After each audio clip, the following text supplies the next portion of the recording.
So how are you affected if you're busy? It's all about being lean and efficient. Again, in most cases here, you're probably busier than you would normally be in your typical busy season. And there's a lot of ways: optimizing work order management, prioritization, and making sure the parts you need, communication improvements. So we're going to go through some examples within our solutions to give you some ideas and some tips. Prioritizing and optimizing your preventive maintenance and corrective maintenance, your work orders. You need to look at what can you get done. Again, you probably have more work in front of you than you can probably get done. Utilize the different views of your work and asset solutions. Look at the preventive maintenance that you're going to be supposedly doing for the next week, 2 weeks, 3 weeks, and you may have to take a red line to some of that. Look at your work orders. Make sure they are properly prioritized. Our solutions offer really nice capabilities that can help you manage proper prioritization. Here's a good example right here. Most people look at their work orders with a priority, typical high, medium, low.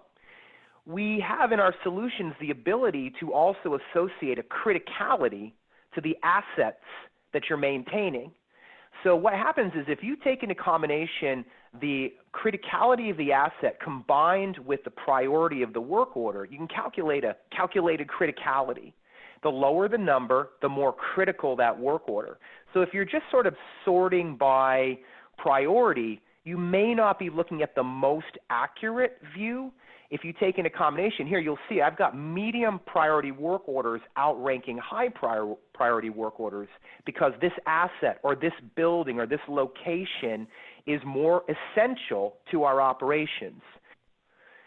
If you look at things more geographically with mapping, and this is some of our, with our GIS-oriented clients, here you can see a view of a map with your work orders that are prioritized, color-coded, and you get a good feel for it visually where the work's being done. In interviewing clients around this, you hear things like, and I see this in my own town, there's a lot fewer people driving around than are walking right now, and maybe things like pothole repairs might come secondary to fixing sidewalks where people are walking. But to have that visual view and to be able to properly see and prioritize how you're doing that work. Another area that you really want to try to avoid is quote-unquote stockouts. That's the concept where you don't have a spare part that you're going to need for a critical PM or even more importantly for a corrective maintenance-oriented work order. Stockouts are bad in good times. Right now, you may have a more difficult time getting a part from your distributors. You may not be able to go to your local Home Depot right now to pick up that part. So utilize the capabilities of the software where you can get an email notification for the parts you're low on, or look on the various dashboards or screens to identify your quantity on hand. And if you're below those reorder points, you don't want to get caught in a stockout when you're already overwhelmed with what's going on. Now, suspending non-critical PMs, this is, I never like to suspend or stop doing preventive maintenance, but these are not normal times, and this is really a triage situation. I'm also not a fan of having the system generate work orders that you have no prayer of getting to. So fortunately, there's capabilities in our solutions where you can identify maybe those less important assets or buildings or PMs that you just know you're not going to be able to get to, and temporarily select them and turn them to inactive so that you're not getting those reminders and those work orders. Again, I stress that you're going to want to turn those back on when we do get to the thaw, when we do get back to normal, but don't inundate you and probably your diminished staff with work orders that are just, it's a triage situation. You can't get to them. Don't let them sort of populate and pollute your list that you have to get to. Communication and documentation.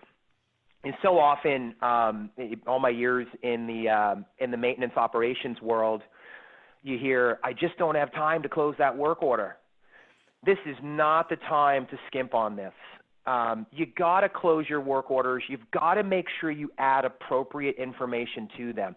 Take the extra couple of minutes. You can do it with your mobile device. You can do it in the regular browser. Put that at least minimum information in. You don't want that technician or another supervisor to see a work order that looks open, but you just didn't have an opportunity to close it. And likewise, take the time to make sure you put those drop list entries to indicate, was it a COVID-19 related work order, sanitizing, disinfection, whatever it may be. Make sure you take the time to get that information in there.